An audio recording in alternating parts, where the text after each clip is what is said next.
असलामुअलैकुम। हाँ जी, की हाल है सारे भाइयों का? ठीक ठाक हो? अज की वीडियो जी है बड़ी मज़े की है। तुम इंजॉय करोगे इस वीडियो को।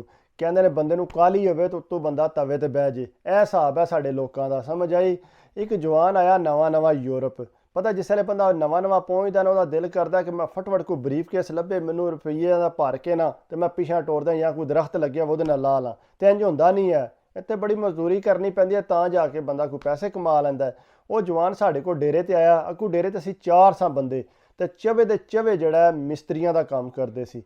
ते 4-5 दिन बाद सानू सारिਆਂ ਕੋਲ इंटरव्यू लैन लग पिया। भाई तुसीं की करदे हो? भाई तुसीं की करदे हो? भाई तुसीं की करदे हो? मेरे को भी जा पुछया। मैनू कहंदा भाई तुसीं की करदे हो? मैं यार मैं मिस्त्रियां दा ही करना। अच्छा तो किन्नी कुछ दिहाड़ भाई तुहाडी बन जांदी? मैं कहा दिहाड़ यार बन जांदी है तकरीबन 80 तो 90 यूरो। कहंदा बड़ी दिहाड़ है भाई, तुहाडे बड़े रुपये कमांदे हो। मैं कहा यार अरसा ढेर हो गया, मार खाधी है ढेर तां जाके इन्ने रुपये बनते हैं। कहंदा भाई मेरे भी काम का किरे करो, मैं भी बड़ा धार देना है। मैं कहा चल यार पता करना। मैं सरदार एक फोन मारिया, मेरा दोस्त है। मैं सरदार जी मुड़ा साढ़े को डेरे ते आए है, तो जे तुहाडे कोल कोई गुंजाइश है काम की तो प्लीज़ इनू नाल लै जाओ। कहंदा वीरे बड़े टाइम ते तू फोन किया तो मेरे को गुंजाइश है तो सुबह इनू मैट्रो के स्टेशन ते टोर दिओ उत्थे, तो इत्थों मैं चुक लाँगा। चलो जी ठीक है। मैं तैयार हो जा जवाना, रोटी बन लै तो सुबह टुर जी।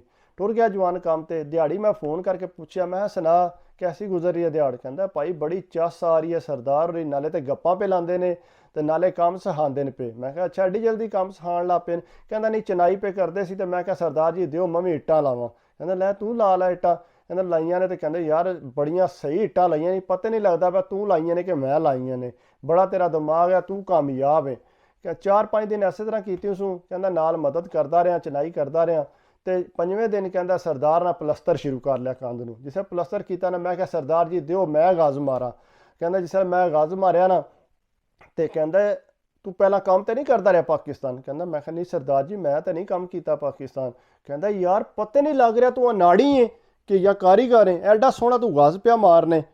इस तरह कहता मैं हेर तो बड़ी गल है, तू थोड़े उत्थे मेहनत कर, तेरी किस्मत चंगी है जेड़ा तेनू बंदा हथ लाण दिंदा पिया काम नूं, नहीं तो मजदूरी करांदे रहिंदे ने ते कोई नहीं बंदे कोई काम सखांदा। कि मैं तू लग्गा रहा हुण? कहता नहीं मैं लगे हाँ। 20 दिनों बाद जवान ने काम छड्ड दिता। मैं काम क्यों छड्ड दिता ही? कहता भाई मैं जड़ा ना हुण मिस्त्री बन गया। मैं तू मिस्त्री एड्डी जल्दी बन गया? तू मिस्त्री तो बड़ा साल पूरा बंदे ला जा तां जाके बंदा मिस्त्री बनता है। कहता नहीं मैं हुण मिस्त्री हाँ, तुसीं इंज करो मेहरबानी करो तो मेरी मदद करो, तो मैं समान लै दिओ मैनू मिस्त्रियां दा, तो बाकी मैं जाना मेरा काम जाना सी। ठीक है। एतवार नूं उत्थे लगदी है मंडी, इनू उत्थे लै गए। उत्थों जाके करंडी लैवल जिहड़ा समान हुंदा उहनूं लै के दित्ता। एक झोला बनाया प्लास्टिक दा, उहदे च समान पा के दित्ता। जवान सुबह उठिया, उठ के मैं उत्थे सी मैट्रो दा स्टेशन, उत्थे जाके खलोवी दा सी। उत्थे अफ्रीका दे ज़्यादा मालक ने ठेकेदार ते यां ने उत्थे पुर्तगाल दे। वो आते ने तो आके पुछते हैं बई कहदा काम जान मिस्त्रियां का लक्कड़ का जो भी जानना है, तो वो बंदे तुहानूं गड्डी च बहालते हैं तो लै जाते हैं। इस तरह उत्थे काम लभदा है। जवान जाके खलो रहा मैट्रो के स्टेशन पर। जिसले उत्थे खलोता तो एक आया अफ्रीका का, कहता हाँ बई की? कहता मिस्त्री हाँ मैं। ठीक है। वो जनाब उन्होंने गड्डी च उन्हें भालिया 40-45 मिनट उन्हें सफ़र करके उन्होंने लैके गया। सो उत्थे खड़े सू तो फोन करता तकरीबन 4 बजे नाल। कहता भाई उन्हें मैनू काम तू काट दिता। असिया क्यों? भाई उन्हें टैलों के काम तो खड़िया, तो टैलों का काम तो मैनू आउंदा ही कोई नहीं, मैं तो कदे कीता ही नहीं, मैं तो चनाई का काम सिर्फ सिखिया। तो मैं फिर हूँ कहता भाई कहता हूँ आपू ही वापस जाने, तो मैनू हूँ पता नहीं किस तरह मैं आना है, तो तुसीं मेहरबानी करो तो दस्सिओ उस स्टेशन का नाम। फिर उतों मुड़े नूं टोरिया गड्डी ते, फिर उन्होंने लैके आया उतों। मैं क्या तू बंदा बन जा, अजे तेनू काम नहीं आउंदा, तू पहला तू काम सिख लै तो फिर मिस्त्रियां का काम करी। कहता नहीं भाई मैं हुण करना मिस्त्रियां दी है। चल तेरी मर्जी है। वो जनाब इंज होया दूसरे दिन जड़ा फिर थैला चुक्या जाके मैट्रो के स्टेशन पर खलो रहा। जाके स्टेशन पर खलोता, उत्थे एक आया काला, तो उन्हें आख्या वाकई चनाई का काम आया। उन्हें आख्या जानने? आ मैं जानना। उन्हें आख्या ठीक है जी। वो जनाब उन्होंने भाले उस गड्डी च लै गए। पूरा 1 घंटे का सफ़र करके उन्हें इनू काम ते खड़िया। अगे गया जवान, कहता मैं गया तो अगे काले लगे चनाई का काम करन। कहना मैं ताकि मैं लै भी हूँ मैनू भी चनाई का काम लभ गया, हूँ मैनू कोई रोला नहीं, मैं चनाई का काम कर लाँगा। काले ने कहना मैनू लाया, कहता ए दीवार ही तो इनू जड़ा ना बनाने ही। कहता मैं आख्या कोई रोला नहीं।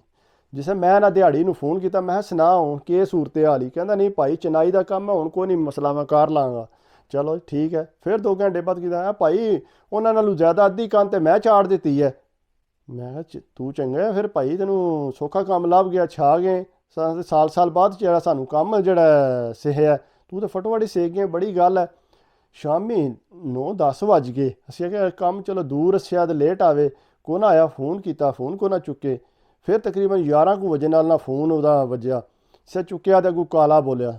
ਉਹਨੇ ਆਖਿਆ ਤੁਹਾਡਾ ਫਰੈਂਡ ਜਿਹੜਾ ਹੈ ਉਹ ਮੇਰੇ ਕੋਲ ਹੈ ਇੱਥੇ, ਅਤੇ ਉਹਦੇ ਨਾਲ ਗੱਲ ਕਰ ਲਓ। ਉਹਨੇ ਨਾਲ ਗੱਲ ਕੀਤੀ, ਉਹ ਕਹਿੰਦਾ ਜੀ ਭਾਈ ਇਸ ਕਾਲੇ ਨੇ ਮੈਨੂੰ ਕਮਰੇ 'ਚ ਡੱਕ ਦਿੱਤਾ ਸੀ। ਹੈ ਕਮਰੇ 'ਚ ਕਿਉਂ ਤੈਨੂੰ ਡੱਕ ਦਿੱਤਾ? ਕਹਿੰਦਾ ਭਾਈ ਕੰਧ ਚਾੜੀ ਹੈ, ਅਤੇ ਕੰਧ ਚੜ੍ਹ ਗਈ ਹੈ ਡਿੰਗੀ, ਜਿਸੇ ਡਿੰਗੀ ਕੰਧ ਚੜੀ ਹੈ। ਤਾਂ ਉਹ ਕਹਿੰਦਾ ਤੂੰ ਮਿਸਤਰੀ ਹੈ ਹੀ ਨਹੀਂ, ਤੂੰ ਮੇਰਾ ਮਟੀਰੀਅਲ ਵੀ ਖਰਾਬ ਕੀਤਾ ਅਤੇ ਮੇਰੀ ਜਿਹੜੇ ਨਾ ਦਿਹਾੜ ਵੀ ਸਾਰੀ ਤੂੰ ਭੰਨੀ ਹੈ ਇੱਥੇ, ਅਤੇ ਤੂੰ ਇੰਝ ਕਰ ਇੱਟਾਂ ਸਾਰੀਆਂ ਸਾਫ਼ ਕਰਕੇ ਸੁਬਾਹ, ਅਤੇ ਤਾਂ ਤੂੰ ਜਾਣਾ, ਨਾਲੇ ਮਟੀਰੀਅਲ ਦੇ ਮੈਨੂੰ ਪੈਸੇ ਦੇਣੇ ਸੀਮੈਂਟ ਦੇ। ਅਤੇ ਭਾਈ ਮੈਨੂੰ ਇਹਨੇ ਇੱਥੇ ਘੇਰ ਲਿਆ। ਅਤੇ ਅਸੀਂ ਅਤੇ ਫਿਰ ਕਹਿੰਦਾ ਨਹੀਂ ਭਾਈ ਹੁਣ ਤੁਸੀਂ ਆਵੋ ਕਿਸੇ ਤਰੀਕੇ ਨਾਲ। ਅਸਾਂ ਐਡਰੈਸ ਪੁੱਛਿਆ, ਅਸੀਂ ਗਏ ਉੱਥੇ, ਜਿਸੇ ਗੱਡੀ ਕਿਸੇ ਦੀ ਲਈ ਰਾਤੀ ਲੈ ਕੇ ਜਿਸੇ ਉੱਥੇ ਪਹੁੰਚੇ, ਜਾ ਕੇ ਕਾਲੇ ਨਾਲ ਗੱਲ ਕੀਤੀ, ਹਾਂ ਕੀ ਗੱਲ? ਉਹ ਕਹਿੰਦਾ ਨਹੀਂ ਇਹਨੇ ਝੂਠ ਮਾਰਿਆ, ਇਹਨੂੰ ਕੰਮ ਕੋ ਨਹੀਂ ਆਉਂਦਾ, ਅਤੇ ਉਤੋਂ ਇਹਨੇ ਮੇਰਾ ਸਮਾਨ ਵੀ ਸਾਰਾ ਖਰਾਬ ਕੀਤਾ ਹੈ, ਅਤੇ ਉਤੋਂ ਕੰਧ ਵੀ ਡਿੰਗੀ, ਹੁਣ ਮੈਂ ਕਿਸੇ ਮਜ਼ਦੂਰ ਨੂੰ ਲਾ ਕੇ ਕੰਧ ਢਵਾਂਗਾ। ਅਤੇ ਫਿਰ ਅਸੀਂ ਆਖਿਆ ਬਾਰਾਂ ਨੂੰ ਮਾफ़ ਕਰ ਦੇ। ਉਹਨੇ ਆਖਿਆ ਮਾफ़ ਨਹੀਂ ਕਰਨਾ, ਕਹਿੰਦਾ 100 ਯੂਰੋ ਦੇ, 100 ਯੂਰੋ ਦੇ ਕੇ ਅਤੇ ਟੁਰ ਜੇ, ਜਿਹੜਾ ਮੇਰਾ ਨੁਕਸਾਨ ਹੋਇਆ। ਅਸੀਂ ਆਖਿਆ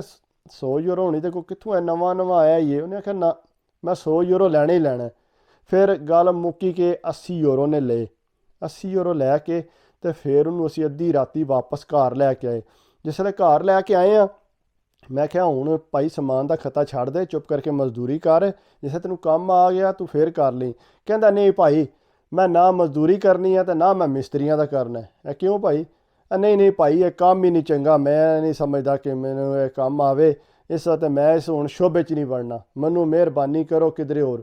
ਮੈਂ ਕਿਹਾ ਚੱਲ ਸਹੀ ਹੈ। ਫਿਰ ਇੱਕ ਬੰਗਾਲੀ ਸੀ, ਉਹਨੂੰ ਜਿਹੜਾ ਫਿਰ ਪਤਾ ਕੀਤਾ, ਉਹਨੂੰ ਆ ਗਿਆ ਹੋਟਲ 'ਤੇ, ਅਤੇ ਉਹਨੂੰ ਫਿਰ ਹੋਟਲ 'ਤੇ ਰੱਖ ਲਿਆ। ਹੋਟਲ 'ਤੇ ਲੱਗੇ ਹਜੇ ਤੱਕ ਵੀ ਜਵਾਨ, ਕਾਰੀਗਰ ਤਾਂ ਨਾ ਬਣ ਸਕਿਆ, ਕਿਉਂਕਿ ਉਹਨੇ ਜਿਹੜਾ ਨਾ ਉਹਨੂੰ ਕਾਲੀ ਮਾਰ ਗਈ। ਅਗਰ ਸੋੜ ਨਾ ਕਰਦਾ ਅਤੇ ਉਹਨੇ ਕੰਮ ਸਿੱਖ ਜਾਣਾ ਸੀ, ਥੋੜ੍ਹਾ ਉਹਦਾ ਦਿਮਾਗ ਆਇਆ, ਲੇਕਿਨ ਉਹਨੇ ਜਲਦਬਾਜ਼ੀ ਕੀਤੀ, 2 ਜਗ੍ਹਾ ਤੋਂ ਦਿਲ ਉਹਦਾ ਟੁੱਟਿਆ, ਅਤੇ ਉਹਨੇ ਆਖਿਆ ਬਸ ਜੀ ਮੈਂ ਨਹੀਂ ਹੁਣ ਕੰਮ ਕਰਨਾ। ਕੁਛ 6 ਮਹੀਨੇ ਕਰਦਾ ਨਾ, ਅਤੇ ਉਹਨੇ ਕਾਰੀਗਰ ਬਣ ਜਾਣਾ, ਪੈਸੇ ਬੜੇ ਕਮਾਉਣੇ ਸੀ। ਉੱਥੇ 1000-1200 ਯੂਰੋ ਕਮਾਉਂਦਾ ਪਿਆ, ਉਹ ਜਿਹਨੇ 2-2500 ਯੂਰੋ ਕਮਾਉਣਾ ਸੀ।